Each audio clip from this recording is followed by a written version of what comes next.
I got transported into a novel, but I wasn't worried at all, because I was just a background character with nothing to do with the male or female lead. Yesterday, a doctor I knew asked me, "Chen, have you ever thought about getting married? I can introduce you to someone. I didn't even have a girlfriend in my last life. Now that I'm living inside a novel, I might as well get married." Sure. And now I was standing outside the marriage registry, staring at my blind date and swallowing hard. Oh my God, where did this stunning beauty come from? That face, that tiny waist, those long legs. Do you like what you see that much? No, nay. I only came because Aunt Zia said you had a good character. I definitely couldn't admit that I was already into her looks too. I'm pretty satisfied with you too, and I trust Aunt Zia when she says you're right for me. Since we both agree, let's not waste time. Let's go get the marriage license. Okay. After getting our license, we walked out of the registry office. I had no family, so there was no need to take Nianian home to meet any elders. But Nianian had parents and didn't want to live apart from them. We were already married,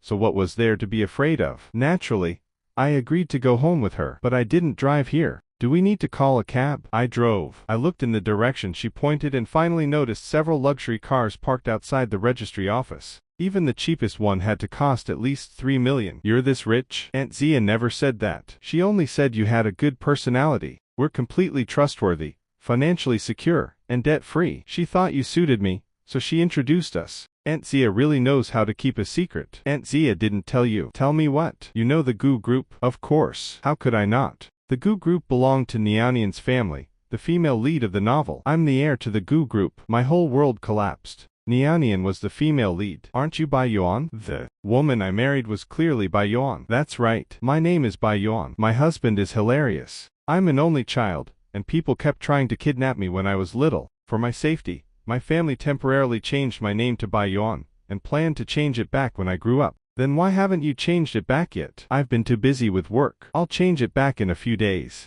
The novel's unhinged female lead had somehow become my wife. Wasn't she supposed to belong with the male lead? How did she end up marrying me? My husband is so funny. No wonder Aunt Zia said he was perfect for me. My mom was worried he might be a bad guy, so she secretly followed us, but she just texted me saying he's a great match. After letting it all out, I instantly changed my expression, and put on a huge, goofy smile. Beautiful. I'll pay the $90. Let's go get a divorce. What? You dislike me that much? Too bad.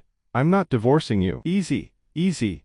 You're going to rip my ear off. Come on. You're going home with me. Mom is still waiting to meet you. Just like that, I was dragged into a Rolls Royce, nearly in tears. Nianian sat beside me, leaned on my shoulder, and casually called home. I scooted away, but she followed until I was pressed against the car door with nowhere left to go. Haha, you still have the nerve to laugh. Okay, I'll stop laughing. Come on. Sit closer. Before we even reached the Gu family mansion, my head was already spinning. According to the novel, she wasn't supposed to meet the male lead, a famous actor, until next year. Mrs. Gu especially hated that Nianian loved him. She hated even more how her daughter seemed to become a different person, obsessively chasing the original male lead. Eventually, mother and daughter completely cut ties. The original male lead was at least an award-winning actor, and they still looked down on him. So why would they approve of me, an unknown nobody in show business with no family support at all? When we arrived at the Gu residence, a bodyguard opened the door. After Nianian got out,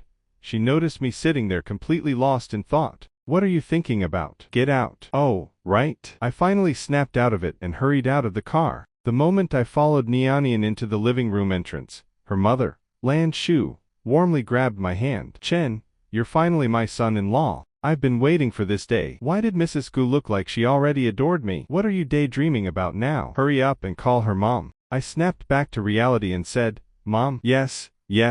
Mrs. Gu grinned from ear to ear and stuffed red envelopes into my hands. These are welcome gifts from Nianian's father and me. He's on a business trip overseas. You two got married so suddenly that he won't be back for a few days. This is too much. These are only the welcome gifts. You still need to prepare everything else. You don't need to remind me. I prepared it all long ago. I only have one precious son-in-law, so he won't be missing a thing. Then Mrs. Gu pulled me into the living room, sat me down, and fussed over me, looking happier than ever. I looked at her and asked curiously, Mom, did you know me before this? Here's what happened. I've been searching for a son-in-law for a long time, but I never found anyone I liked. Aunt Zia is one of my best friends. She told me about you, and said you were a good kid. A while ago, I secretly went to see you, and watched you for several days. The more I saw, the more I liked you, so I begged Aunt Zia to help me make you my son-in-law. Now I can finally relax. I never imagined Mrs. Gu and Aunt Zia were close friends. Aunt Zia was a doctor at the city hospital,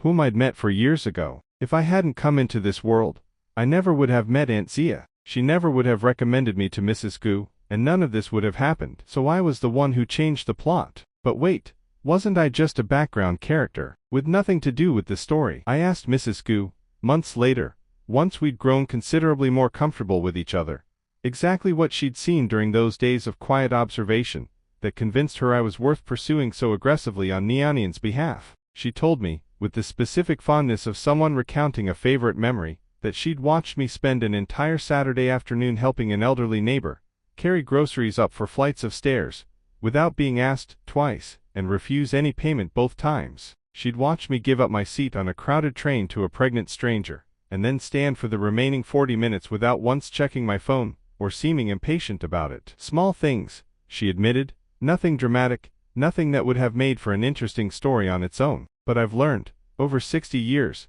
that the small things are the only ones that actually tell you who a person is when nobody important is watching, she told me. Everyone can perform kindness for an audience. Almost nobody bothers when they think there isn't one. I told her I hadn't realized, during any of those ordinary afternoons, that I was being auditioned for anything at all. That's exactly why you got the part, she said, patting my hand the way she still did, 3 years into the marriage, whenever she wanted to make a point she considered particularly wise. Has my son-in-law arrived? Yes, he's here. Chen, come over. This is your dad. Hello, Dad. Mr. Gu's voice was completely emotionless. He probably realized he sounded too cold, so he cleared his throat and added, in the exact same flat tone, from now on, the Gu residence is your home. Don't be shy. Buy whatever you want. We don't have much besides money. If your wife ever bullies you, tell your mom or me and we'll deal with her. Thanks, Dad. Mr. Gu seemed a little uncomfortable. Honey, I still have some work to handle. I'll hang up now. Chen, what kind of wedding do you want? In the country or overseas? In the sky, on land, or out at sea? I want to give you the honest answer, which was that I had no idea, because I had spent the last 5 years of my life in this world doing everything humanly possible to stay completely invisible. I wasn't rich. I wasn't talented in any way the novel had ever bothered to mention. I was, by the book's own description, background character number 41, mentioned exactly once in Chapter 3 as a nameless extra standing near a coffee cart while the male and female leads had their fateful first meeting. I told Nianian, honestly, that I'd never planned a wedding in my life, and had no strong feelings either way. She studied my face for a long moment, the way she seemed to study everything, like she was cataloging it for later, and said, simple then. Just us, my parents, and Aunt Zia. I don't need 300 strangers watching me cry. I liked her more in that single sentence than I had in the entire chaotic afternoon leading up to it. The first month of actually living together taught me things about Nianian that the novel had never once bothered to mention, mostly because the novel had only ever cared about her in relation to the male lead's arc rather than as a person in her own right. She hummed off key while cooking, badly, cheerfully, entire songs she clearly didn't know the actual lyrics to. She kept a small, battered notebook of handwritten business ideas she'd never shown her father, half of them genuinely brilliant, half of them, by her own admission, completely unhinged, and she made me read every single one, out loud before deciding which category they belonged in. She was, contrary to the novel's repeated description of her as cold and untouchable, one of the most easily delighted people I'd ever met, prone to genuine, unguarded laughter at things considerably smaller than the tragedies 400 chapters had built her entire personality around surviving. I found myself, within weeks, looking forward to evenings with an eagerness that felt almost embarrassing for a man who'd spent 5 years carefully avoiding exactly this kind of entanglement. She asked me, one evening about 3 weeks in, why I'd never tried to kiss her, technically married, or not. I told her, honestly, that I hadn't wanted to rush something that felt, against every expectation I'd walked into that registry office,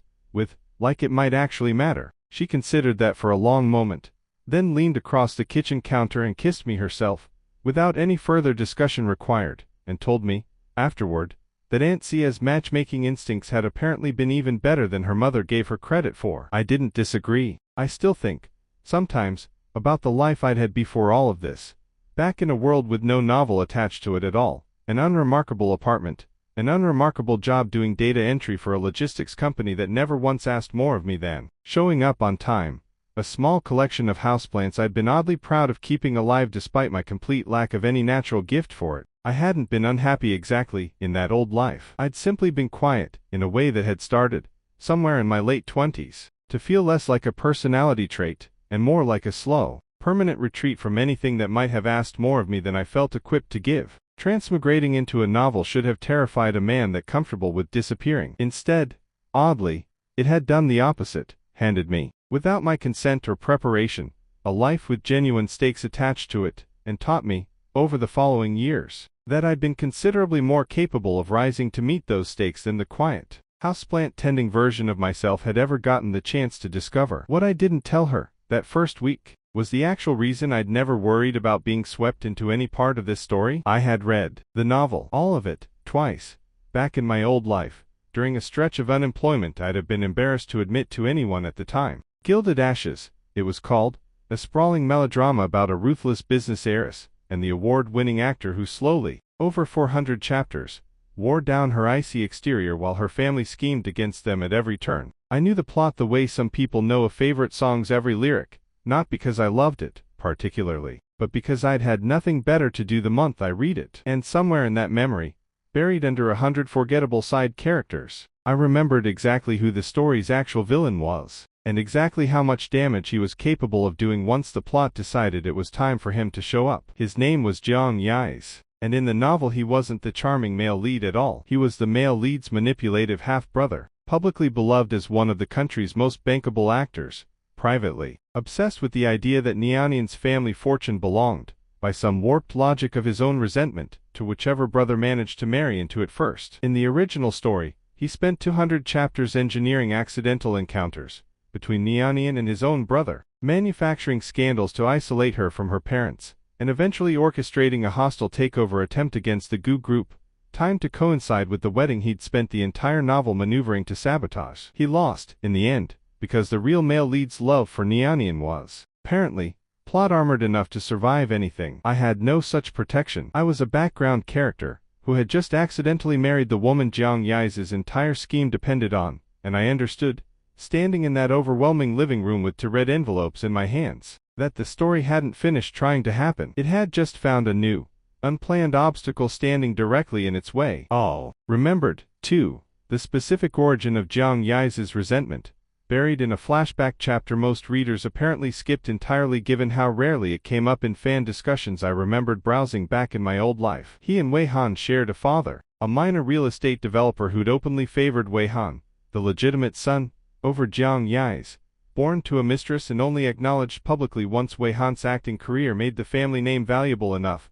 to bother claiming both sons for. Jiang Yai's had spent his entire childhood watching his half-brother receive, effortlessly, every advantage he'd had to claw for himself twice as hard to obtain half of. By the time the novel's actual plot began, his resentment had calcified into something considerably colder than jealousy, a genuine, patient conviction that fate itself owed him a windfall equal to whatever his brother had been handed at birth, and that the Gu family's fortune, attached as it was to whichever brother won, Nianian's heart, represented exactly the correction the universe supposedly owed him. It didn't excuse anything he'd eventually do. It did, I thought, explain why a man capable of considerable public charm had spent 6 quiet years, willing to burn down an entire family's stability simply to finally feel, for once, like the winning brother. The wedding, small and quiet exactly the way Nianian wanted it, happened 6 weeks later in the garden behind the Gu estate, under a canopy of white orchids Mrs. Gu had personally argued with 3 separate florists about. I spent most of those 6 weeks doing 2 things simultaneously, falling gradually and against every instinct toward caution I'd built over 5 years of staying invisible, for a woman who turned out to be considerably warmer underneath the novel's description of her as unhinged than 400 chapters had ever bothered to show, and quietly researching, through channels Mrs. Gu helped me access without ever asking exactly why I wanted them, everything I could find about Jiang Yai's current public standing and business dealings. The ceremony itself, when it finally arrived, was smaller even than I'd expected. Exactly 19 people gathered under those orchids, including a distant cousin of Mr. Gu's, a man named Feng Ju, who ran a mid-sized logistics arm of the family's broader holdings and had shown up, uninvited by anyone but Mrs. Gu's sense of family obligation, with an expression I recognized immediately as calculation rather than celebration. He cornered me near the drinks table before the ceremony began, all polite, distant smiles, and asked, with a lightness that didn't quite reach his eyes, whether I understood what I was marrying into, whether I had any real plan for managing a fortune of that size responsibly, or whether the family ought to be concerned about protecting certain assets more formally going forward. I told him, evenly, that I had no interest in managing anyone's fortune, only in marrying Nianian, and that if he had concerns about asset protection, Mr. Gu's own legal team seemed considerably more qualified to address them than a conversation at the drinks table an hour before the ceremony. He didn't push further that day, though I filed the exchange away. The same instinct that had once made me memorize 400 chapters of a novel I never expected to matter telling me, quietly, that Feng's interest in the family's assets was a thread worth remembering for later. Nianian wore a simple, ivory dress with no train, no veil, nothing performative about it at all, and cried anyway, the moment her father walked her the short distance across the garden, in a way that made every carefully rehearsed line I'd prepared to say during my vows disappear entirely from my head. I ended up saying something considerably simpler instead, something about how I'd spent 5 years trying to disappear from every story I found myself inside of, and how grateful I was that she'd found me anyway. Mrs. Gu cried harder than the bride. Mr. Gu, predictably, simply cleared his throat and looked away, though I noticed, afterward, that his eyes were suspiciously bright as well. He hadn't made his move yet. In the novel's timeline, his scheme didn't fully activate until nearly a year after Nianian's canonical first meeting with his brother, which meant I still had time, though I had no illusions about how much of that time was actually mine to control. Nianian noticed my distraction 3 days before the wedding, catching me staring at my laptop screen at 2 in the morning with a search result about Jiang Yi's production company still open. "What are you looking at?" she asked, sitting down beside me, without waiting for an invitation. I told her, carefully, a version of the truth I could actually defend if pressed, that I'd heard some rumors about a business rival circling her father's company, and wanted to understand the landscape before the wedding, in case it mattered later. She looked at me for a long moment, the same cataloging look from that first afternoon, and said, "My husband worries about my family's business before we're even married." Aunt Zia really did pick well. I didn't correct her. I let her believe it was simple devotion, because the alternative, explaining that I'd read our entire lives as a 400-chapter novel in a previous existence, seemed considerably less likely to end the evening well. Jiang Yi's first move came 4 months into the marriage, considerably earlier than the novel's original timeline had ever suggested he'd act, and I understood immediately why. In the story I remembered, his scheme had needed an entire year to unfold because the real male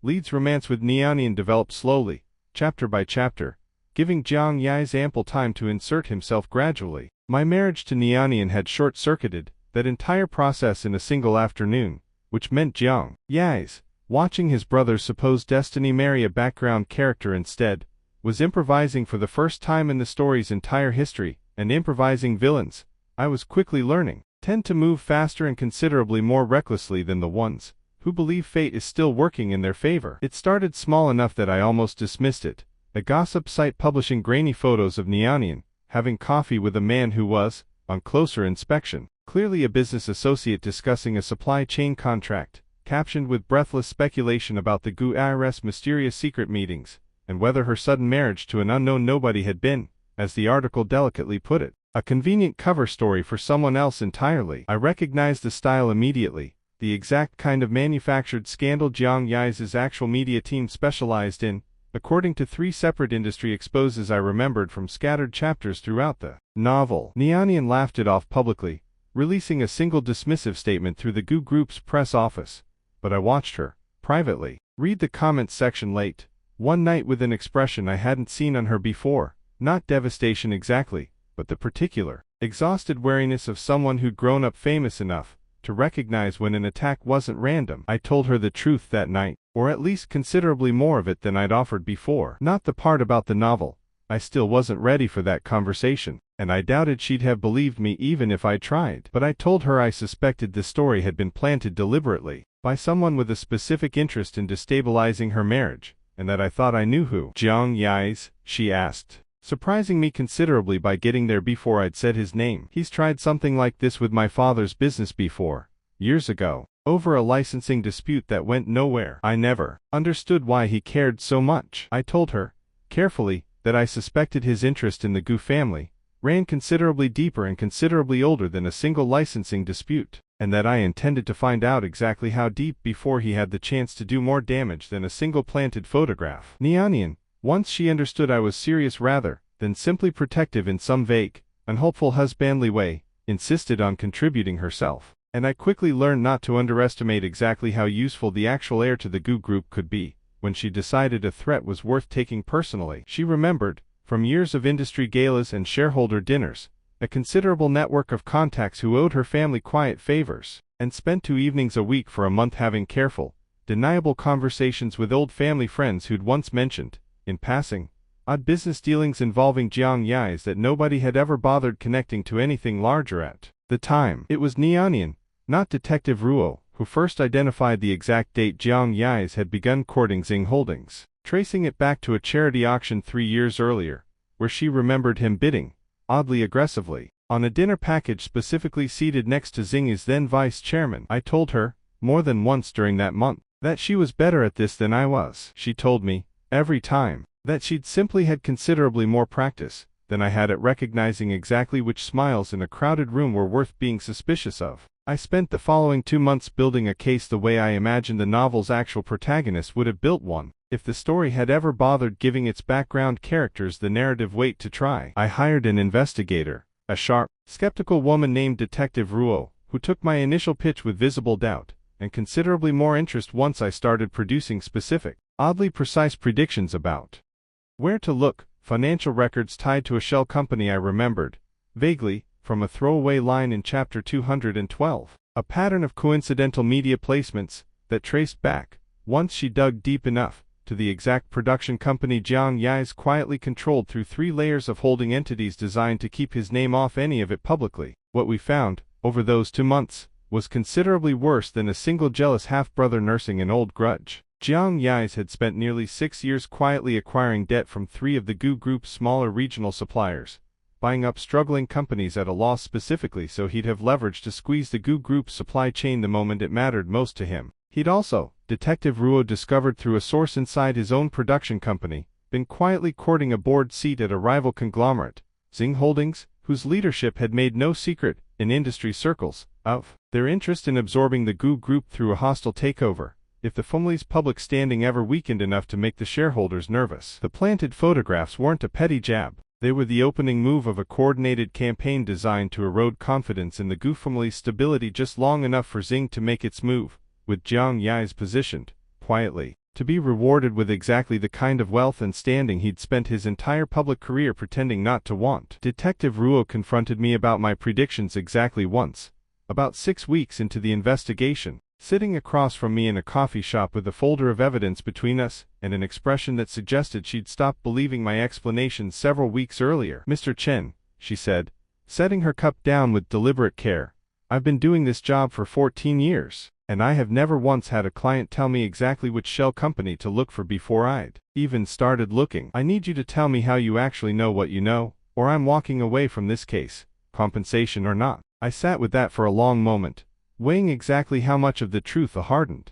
skeptical investigator with 14 years of experience might actually tolerate. I told her, in the end, a version I thought she could hold on to without either of us needing to discuss my sanity, that a source close to Jiang Yais' inner circle, someone I couldn't name for their own safety, had been feeding me information for months, and that I'd been protecting that source's identity even from her. It wasn't the truth, but it was a story a professional investigator could actually work with, and Detective Ruo, visibly relieved to have something resembling a normal explanation, nodded and got back to work without asking again. I brought everything to Mr. Gu directly, rather than to Neonian first, partly because I suspected he'd move faster and considerably more ruthlessly than his daughter would want to be seen moving, and partly because I wanted him to understand, from the very beginning, that his unremarkable son-in-law had just handed him the single most valuable piece of intelligence anyone had given him in years. He read through Detective Ruo's full report, in his study without saying a word for nearly 20 minutes, his flat, emotionless expression from our first meeting cracking, slowly, into something considerably colder. Chen,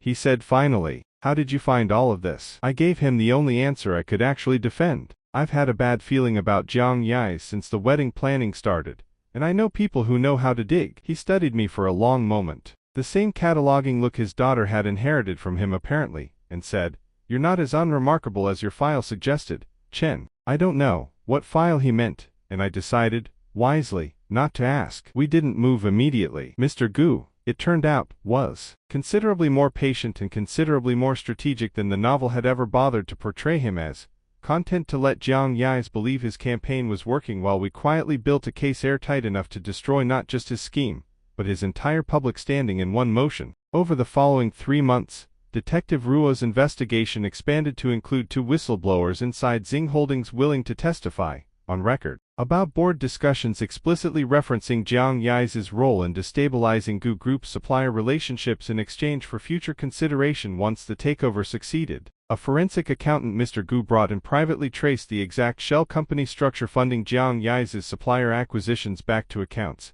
he'd been quietly draining from his own production company's operating budget, a detail that, once surfaced, would constitute outright fraud against his own shareholders and business partners, entirely separate from anything involving the Gu family at all. Mr. Gu brought in a legal strategist named Counselor Bo, a formidable, soft-spoken woman he'd apparently used for exactly 2 prior crises in the company's history, both of which she'd resolved so quietly that neither had ever made the news at all. She spent an entire weekend with the 4 of us, Mr. Gu, Detective Ruo, myself, and eventually Nianian. Once her father finally briefed her on the full scope of what had been happening behind her back for months, mapping out every possible way Jiang Yais might try to counterattack once he realized he was cornered. "What if he claims the whistleblowers were bribed?" Counselor Bo asked, methodically working through each scenario. "What if he preemptively leaks a fabricated scandal about Nianian first, to muddy the timing? What if his legal team gets an injunction to delay the gala segment entirely?" For each scenario,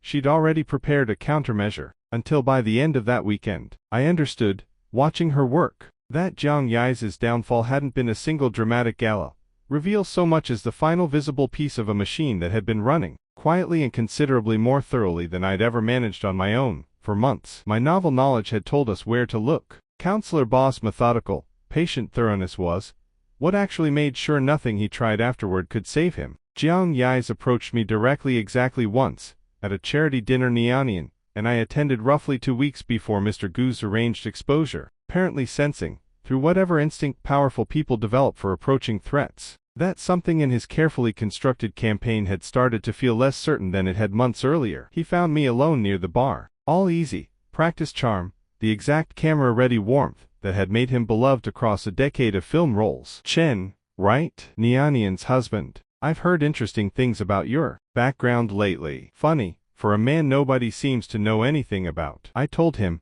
evenly, that I preferred it that way. He smiled wider, the kind of smile I imagined had disarmed considerably more dangerous people than me over the years. "Family like the Gus," he said, swirling his drink.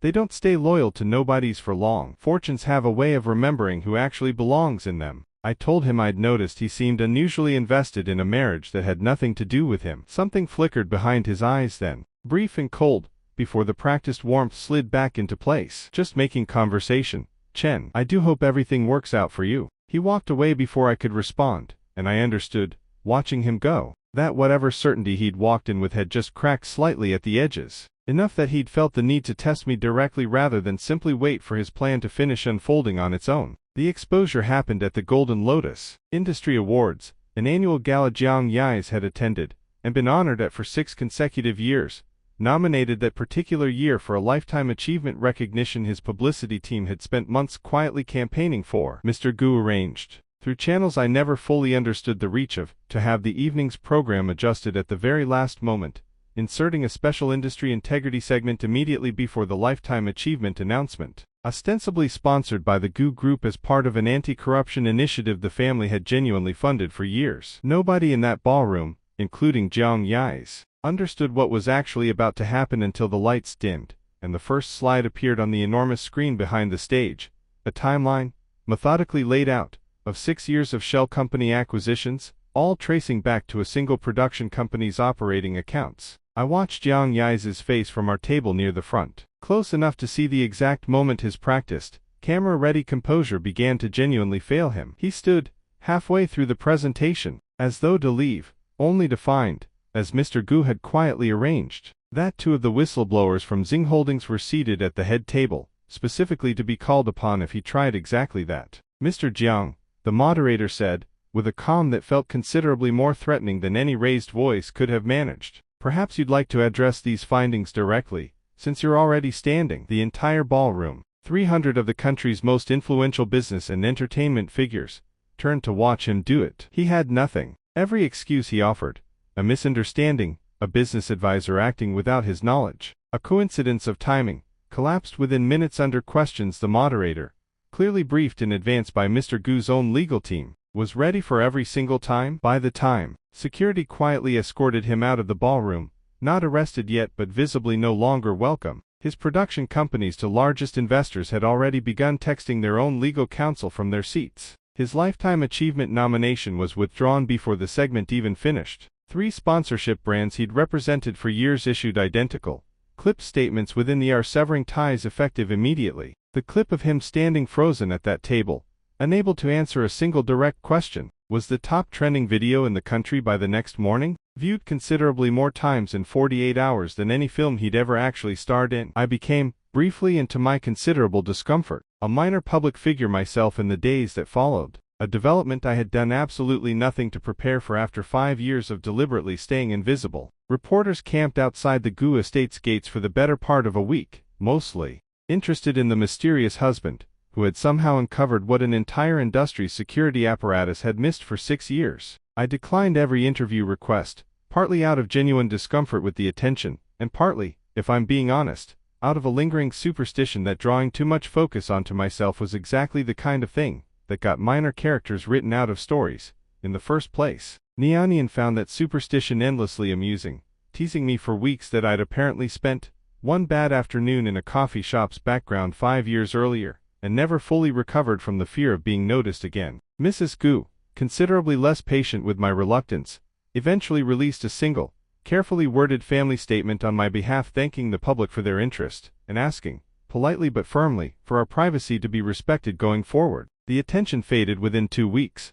the way these things generally do once a more interesting scandal takes its place in the news cycle, and I found myself, oddly, a little relieved to fade back into something closer to the ordinary life I'd never quite managed to build for myself, in 5 years of trying. One reporter, a persistent young journalist named Mei Fen, kept trying anyway, long after the rest of the press pack had moved on, sending polite, increasingly creative pitches about profiling the mysterious man behind Jiang Yi's downfall. I finally agreed to one brief, off-the-record conversation, mostly out of respect for her persistence, on the condition that nothing we discussed would ever be published. She spent most of the hour asking, genuinely curious rather than performing curiosity for a byline, what it had actually felt like to go from complete anonymity to the center of the country's biggest business scandal in a single evening. I told her the truth, off the record, exactly as promised, that it had felt, more than anything, like finally being seen, for something real after 5 years of being invisible on purpose, and that I wasn't sure yet whether I was grateful for that, or still quietly grieving the version of myself who'd never had to find out. She never did write the story. She sent me a small, handwritten note instead, a few months later, thanking me for the honesty and telling me she hoped I'd found my answer. I still have it, tucked into the same desk drawer, where I eventually filed away the last of Detective Ruo's original case documents. Mrs. Gu, predictably, tried to insert herself into that brief interview arrangement as well, showing up uninvited to the coffee shop, where Mei Fen and I had agreed to meet, ostensibly just passing by, and staying for the entire hour despite my repeated, gentle attempts to suggest she had somewhere else to be. She spent most of it supplying Mei Fen with unsolicited anecdotes about my character that had nothing to do with the scandal at all, including a lengthy, entirely unprompted story about the time I'd apparently fixed her garden fountain without being asked during one of my early visits to the estate, simply because I'd noticed it rattling, and couldn't stand to leave it that way. I don't know why you're trying to make this sound so serious and complicated, Chen, she told me afterward, patting my hand. You're not a mystery. You're just kind, and it turns out kindness is rarer than people expect, especially in families like ours. I didn't have a good response to that, so I simply let her be right. Mei Fen sent Anlin a small, handmade picture book for her 3rd birthday, unprompted. Years after that single coffee shop meeting, illustrated simply with a story about a quiet boy, who turned out to be braver than anyone expected, including himself. Nianian cried reading it out loud the first time, and I understood, watching her, that whatever this life had cost me in old, comfortable invisibility, it had given back considerably more in the specific, ordinary miracle of being surrounded by people who'd chosen, deliberately and repeatedly, to see me clearly anyway. Aunt Zia still refuses payment of any kind for the introduction, despite Mrs. Gu's repeated, increasingly elaborate attempts to gift her something appropriately grand for changing the entire trajectory of two families at once. She simply says,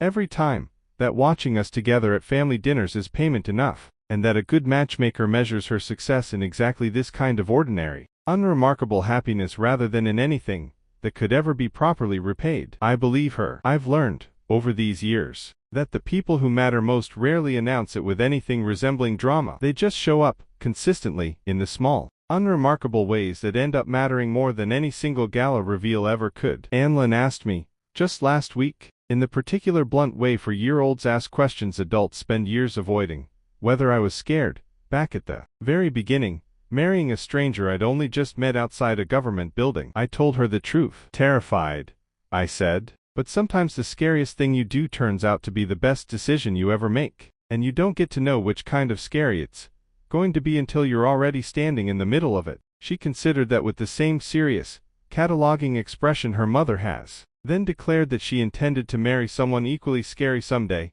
a plain Neonian, and I have decided, wisely, not to discourage for at least another 2 decades. The legal consequences moved faster than even Mr. Gu had predicted. Once the fraud allegations against Jiang Yi's own production company became public, his shareholders filed suit within the week, seeking to recover the funds he'd quietly diverted into his shell company acquisitions, and prosecutors, sensing an easy, high-profile case with mountains of documentation already assembled for them, opened a formal fraud investigation that made the earlier gala footage look, in retrospect, like the gentlest part of his unraveling. Xing Holdings, desperate to distance itself the moment the whistleblower testimony went public, through Jiang Yi's under every available vehicle simultaneously, a public statement claiming they'd never had any formal arrangement with him, followed, within days, by their own board chairman resigning under shareholder pressure once internal emails proved that claim to be, at minimum, seriously misleading. The planned hostile takeover of the Gu Group collapsed entirely,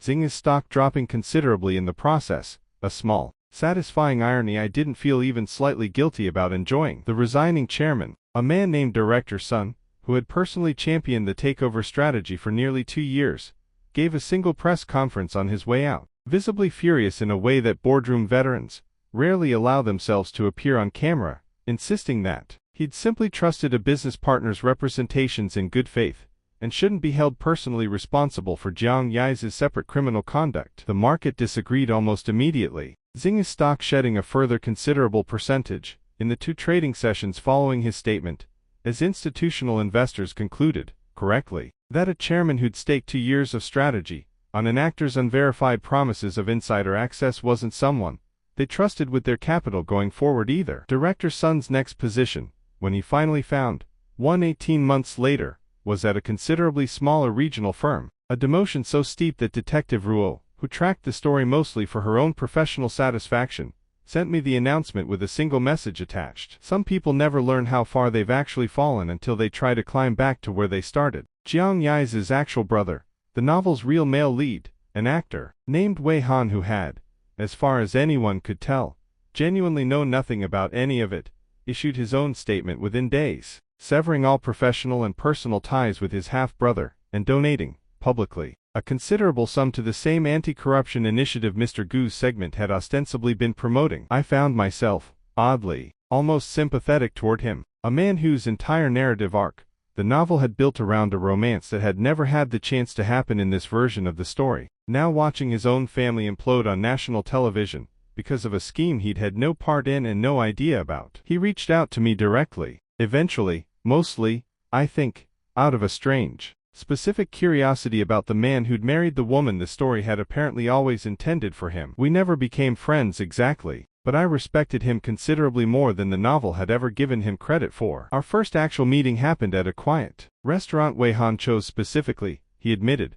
because it was unlikely to attract photographers. He spent the first 20 minutes mostly silent, studying me with an expression I recognized, having seen a version of it on Neonian's face, during our very first afternoon together, like he was trying to reconcile the unremarkable man, in front of him with whatever story he'd built up in his head about his brother's obsession. I always assumed, if I thought about it at all, that whoever ended up with Neonian would be someone considerably more impressive than me, he finally said, with a self-deprecating half-smile that felt, oddly, more genuine than any expression I remembered him giving in the handful of his films I'd half-watched in my old life. I told him, honestly, that I'd assumed exactly the same thing about myself for most of my life, right up until the afternoon I accidentally married her. He laughed at that, real laughter, and told me he thought he understood, finally, why Aunt Zia's matchmaking instincts had worked out so much better than anyone's careful, deliberate planning ever had. Jiang Yais was formally charged, 8 months later, convicted on 11 counts of fraud and securities violations,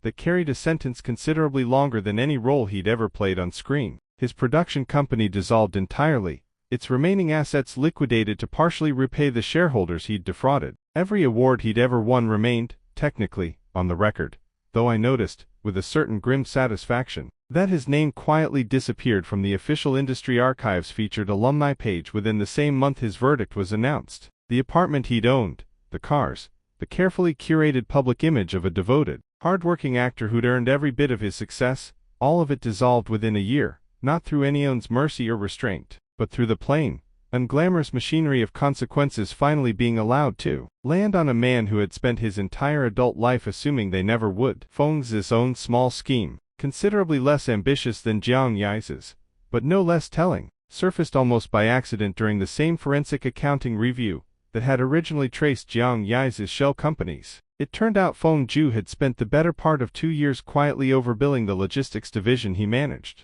funneling the difference into a private account he'd apparently intended to use, once Mr. Gu eventually retired, to position himself as an indispensable, irreplaceable family fixture too valuable to question. Mr. Gu, already primed by everything Jiang Yi's exposure had taught him about how much damage patient, quiet dishonesty could do inside his own company, didn't hesitate the way he might have a year earlier. He removed Feng Zhu from his position within the week, required full repayment of the overbilled amount, as a condition of avoiding formal charges, and made clear, at the next family gathering, that the drinks table conversation Feng Zhu had once tried to have with me at the wedding would be the last time anyone in that family got to question my place in it, without answering for their own conduct first. Feng Zhu didn't attend Anlin's naming ceremony 2 years later. Nobody, I noticed, particularly missed him. Mrs. Gu cried, actual tears, the first time she watched the gala footage back in full, sitting between Neonian and me on the living room couch with a box of tissues she'd apparently prepared in advance, as though she'd known exactly how emotional the evening would end up being for her. I always knew there was something rotten about that family, she said, dabbing at her eyes. I just never had proof. My son-in-law found proof. Mr. Gu, considerably less demonstrative, simply refilled Evrion's tea and said, quietly, that he'd underestimated me at the wedding, and that he didn't intend to make that mistake again. It was, from a man of so few words, close to the highest compliment I'd received in either of my lives. Wei Han called Neonian directly, the week after his brother's formal charges were announced, not to reignite anything the novel had once promised between them, but simply to apologize, personally, for whatever damage his family's name had caused hers over the years. Neonian took the call with me sitting beside her, and afterward told me, thoughtfully, that she felt considerably more sympathy for him than she'd expected to feel for a man whose brother had just tried to destroy her entire family. He didn't choose that brother, she said. None of us get to choose the people fate hands us as family. We only get to choose what we do once we find out who they really are. I told her that sounded like something out of a novel. She laughed and told me that if it was, she hoped it was a considerably better one than the one I'd apparently spent a previous lifetime reading. I finally told Neonian the truth about the novel almost exactly a year into our marriage, on an ordinary evening with nothing particular prompting it beyond the fact that I'd grown tired of carrying it alone. I expected her to laugh, or to worry, quietly, about my sanity. Instead she listened, all the way through, without interrupting once, and when I finished, she said only, "That explains the search history. I thought you were planning something illegal." I told her it had felt, for most of that year, like I was. She took my hand, the same cataloging look settling across her face one more time, and said, "So I was always supposed to end up with Wei Han's brother, in whatever version of this story was originally written, and instead I ended up with the background character, who read the whole book and decided to change it anyway. I told her I hadn't set out to change anything. I just wanted to disappear quietly into an unremarkable life. Well, she said, smiling in a way that had stopped surprising me somewhere around month 3 of actually being loved by her. You failed spectacularly at staying unremarkable, and I'm considerably happier about that than the story ever planned for either of us to be. Mrs. Gu, once the dust from the gala settled, took to introducing me at every family gathering afterward, not as her daughter's husband, but as the man who saved the company, a title I tried, repeatedly and without success, to talk her out of using. Mr. Gu, considerably less demonstrative but no less sincere, simply began including me in board strategy sessions. First out of what I suspected was genuine curiosity about how an unremarkable nobody had outmaneuvered a scheme his own security team had failed to catch for 6 years, and eventually, once I'd proven myself capable of considerably more than novel knowledge alone, as an actual voice in the company's future, I never did tell him the full truth about the book. Some things, I decided, were mine to keep, even from a father-in-law who had otherwise come to trust me with nearly everything else. My first real board meeting, 6 months after the gala, was considerably more terrifying than facing down Jiang Yai's had ever been, mostly because a courtroom of fraud charges felt abstract in a way that 12 sharp-eyed executives staring at me across a conference table did not. I'd prepared for a full week, expecting to be quietly humored as Mr. Gu's sentimental new son-in-law rather than taken seriously as anyone with actual input. Instead, the firm's head of supply chain strategy, a blunt, no-nonsense woman named Director Peng, opened the meeting by asking me directly what I thought the company's exposure looked like if another Jiang Yai's tried the same maneuver through a different set of shell suppliers next time. I spent the next 20 minutes answering in more detail than I'd expected to have ready, drawing partly on instinct and partly, admittedly, on scattered fragments of the novel's later chapters describing exactly the kind of corporate vulnerabilities the story's antagonists loved to exploit. By the end of the meeting, Director Peng had stopped addressing me as Mrs. Gu's husband entirely, and started simply calling me Chen, the way she addressed everyone else in that room she considered worth listening to. 6 months after that first meeting, Mr. Gu offered me a formal position, not a ceremonial title handed to a son-in-law out of obligation, but head of a newly created strategic risk division built specifically around the lessons Jiang Yai's scheme had taught the entire company, the hard way. I turned it down twice before finally accepting, mostly out of the same old instinct toward invisibility I'd spent 5 years cultivating before any of this happened. Mr. Gu,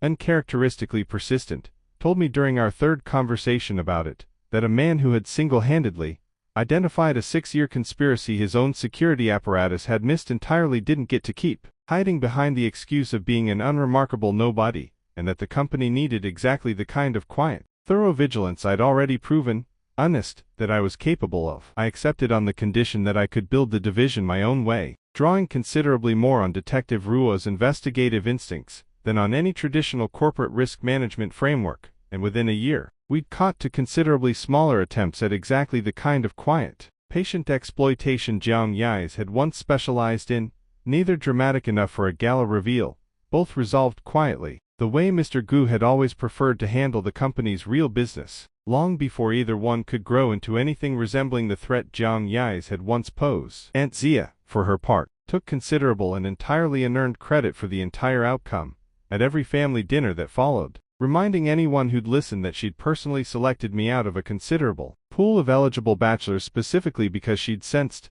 somehow, that I had hidden depths worth discovering. I never corrected the story, partly because I owed her an enormous debt regardless of how much foresight had actually been involved, and partly because Mrs. Gu enjoyed the retelling so thoroughly that interrupting it felt, each time, like a small cruelty I had no interest in committing against the 2 women most responsible for the best accident of either of my lives. Detective Ruo, whose skepticism about my instincts never fully faded even after everything we uncovered together, became, eventually, head of a small, permanent investigations division Mr. Gu established specifically to make sure no future Jiang Yai's ever got 6 quiet years to build a scheme before anyone noticed. She still asks me, occasionally, over the rare dinner the 4 of us share together, exactly how I knew where to look first. I still tell her I just had a good feeling. She still doesn't believe me, and I've decided I like it better that way. Nianian and I had our daughter 2 years later, a small, loud, opinionated girl Mrs. Gu immediately declared looked exactly like her grandmother, a claim Mr. Gu disputed with more passion than I'd ever seen him direct at an actual board decision. We named her Anlin, a name Nianian chose specifically, she told me, because it meant peaceful and calm, a small, hopeful joke about a daughter who had, from her very first hour, shown absolutely no interest in living up to either quality. I held her for the first time in a hospital room, considerably quieter than the marriage registry parking lot, where all of this had technically begun, and found myself thinking, oddly, about background character number 41, a man who had wanted nothing more from this entire world than to pass through it unnoticed. He'd gotten, instead, an entire chapter's worth of a life he'd never once seen coming, holding a version of it small enough to fit in one arm and loud enough to already be making her opinions about the hospital blanket's texture extremely clear to anyone in earshot. I think about the novel less than I once expected to, these days, mostly because the life I'm actually living stopped resembling it entirely somewhere around the moment Jiang Yi's name disappeared from every masthead that had once celebrated him. I was supposed to be background character number 41, mentioned once, near a coffee cart, and forgotten by chapter 4. Instead I got the front row seat, the family, the daughter, and the deeply satisfying knowledge that the man, who tried to burn down everything I'd quietly built, lost every single thing he'd ever pretended to deserve, in front of the exact audience he'd spent his whole life performing for. Nianian asked me once, not long after Anlin's first birthday, whether I ever regretted reading that novel in my old life, given everything it had ended up costing me to carry alone for so long. Told her the truth, that I regretted, only, how long it had taken me to trust her enough to share it, and that I'd spend every version of this life choosing the version where I ended up standing in that overwhelming living room, to red envelopes in my hands, utterly unprepared for how loved I was about to become. Detective Ruo still runs her small investigations division with the same relentless, skeptical precision she brought to our very first case together, and still, every so often, sends me a message when something reminds her of the strange, oddly specific instincts I never fully explained. Counselor Bo handles the family's legal affairs now on permanent retainer, a formidable, quiet presence Mr. Gu credits, only half joking, with keeping the entire company standing. Wei Han visits twice a year, usually around Anlin's birthday, bringing considerably better gifts than an actor with a complicated family history has any obligation to provide. Anlin is for now old enough to have developed strong, confidently incorrect opinions about nearly everything, including the exact bedtime story she insists on hearing every single night, not a fairy tale, not one of the picture books lining her shelves, but a heavily simplified, thoroughly sanitized version of how her father once found a treasure map hidden inside an old book, and used it to catch some very bad people being very sneaky. She has no idea, yet, how close that description actually comes to the truth, and I intend to keep it that way for as many more years as I can manage. Nianian sits in on the story most nights too, curled against my shoulder the same way she'd once refused to stop doing in the back of that Rolls Royce, and occasionally, once Anlin finally drifts off, asks me quietly whether I ever think about what would have happened if Aunt Zia had introduced me to someone else entirely, some other unremarkable extra, in some other family's unremarkable story. I tell her, every time, that I don't waste much time imagining versions of my life that don't end with her, and that whatever background character number 41 was originally written to become, he clearly got a better editor somewhere along the way. I never did become the male lead. I stopped needing to.